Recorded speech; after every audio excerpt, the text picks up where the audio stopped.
Minor जो बच्चे हैं वो गाड़ी ड्राइव कर रहे थे और उससे एक्सीडेंट हुआ और उसमें जो है वो पुलिस ने फिर एक कार्य योजना बनाई है कार्रवाइयाँ करने को लेकर के और एजुकेट करने को लेकर के। उसी क्रम में कल से जो है वो जितने भी स्कूल्स हैं सभी स्कूल्स को डायरेक्ट भी किया गया है, उनके साथ बैठक भी की गई है और एक एजुकेटिव एनवायरनमेंट बनाने का प्रयास किया जा रहा है, जिसमें स्कूल को ये बताया गया है कि आप डिस्करेज करें कि आपके यहाँ जो बच्चे जो माइनर हैं, जो स्कूटी से आते हैं, जो गाड़ियों से आते हैं, वो ना आएँ और यदि वो आते हैं तो आप उसको जो है वो उन पे जो कार्रवाई हो सकती है वो करें।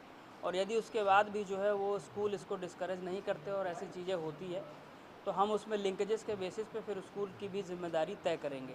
नंबर एक। नंबर दो, एक हेल्पलाइन नंबर 9305104387 9305104387 हमने जारी किया है, जिसमें हमने लोगों से भी अपील की है कि अगर ऐसे माइनर बच्चे गाड़ी चला रहे हैं तो उनके बारे में सूचना दें, ताकि जो है वो हम उनमें उनके पेरेंट्स की और जो उनके गार्जियंस हैं उनकी भी जिम्मेदारी फ़िक्स कर सकें।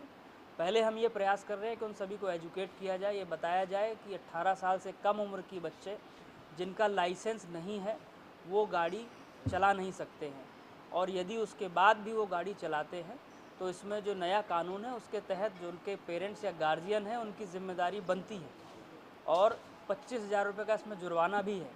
परंतु हम ये चाहते हैं और जो हमारा प्रयास है कि हम पहले सबको एक सकारात्मक दिशा में पॉजिटिव वे में ले जा कर के एजुकेट करें और इस चीज़ को डिस्करेज करें, ताकि जो माहौल है वो सकारात्मक बने।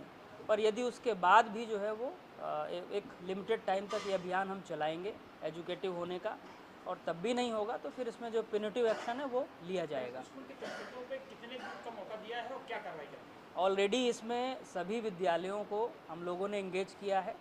कल भी हमारे यहाँ 25 स्कूलों के यहाँ जो है वो बैठकें हुई हैं, उनको बताया गया है, बच्चों से बातें हुई हैं और उसमें भी 2 विद्यालयों को जो है नोटिस जारी किया गया है। तो ऐसा उम्मीद कर रहे हैं कि एक सप्ताह से 10 दिन का हम लोग ये अभियान चलाएंगे, जिसमें सभी को जो है वो सुधारात्मक और एजुकेटिव बिहेवियर को जो है वो आगे बढ़ाने के लिए कहा जाएगा। उसके बाद भी यदि नहीं सुधरते हैं और नहीं मानते हैं तो फिर जो लीगल पेनल्टी एक्शंस हमें दिए गए हैं हम उसका अनुपालन करवाएंगे। प्रिंसिपल पे करेंगे या फिर स्कूल प्रशासन पे? वो देखा जाएगा, जो भी उसमें जिम्मेदार होगा, प्रबंधन तंत्र का या प्रिंसिपल का, जो भी उसका मैनेजमेंट या एडमिनिस्ट्रेटिव जो होगा उस पर कार्रवाई भी नियमानुसार की जाएगी। आवश्यकता क्यों पड़ रही है? चूँकि आप सभी जान रहे होंगे कि ऐसी कुछ घटनाएं हुई हैं। बॉम्बे की भी एक घटना हुई थी जिसको लेकर के सोशल मीडिया में काफ़ी चर्चा रही, और हमारे यहाँ भी 2 घटनाएं ऐसी हुई जिसमें एक नाबालिग बच्चे के द्वारा गाड़ी चलाई गई और वो गाड़ी की स्पीड इतनी ज़्यादा थी कि उसमें एक शिक्षिका की दुखद मृत्यु हुई, और इससे पूर्व में भी एक घटना ऐसी हुई थी। तो उसको लेकर के जो है एक ये अभियान चलाने की ज़रूरत है। हमें ऐसा लगा कि हम लोगों के बीच जाएं, उनके विद्यालयों के बीच जाएं, उनके पेरेंट्स के बीच जाएं और उनको ये बताएं कि वो जो ये काम कर रहे हैं ये गलत है, इसमें सुधार की ज़रूरत है, और सुधार अगर नहीं होगा तो जो संबंधित है फिर उसके खिलाफ़ जो कानूनी कार्रवाई बनती है वो की जाएगी।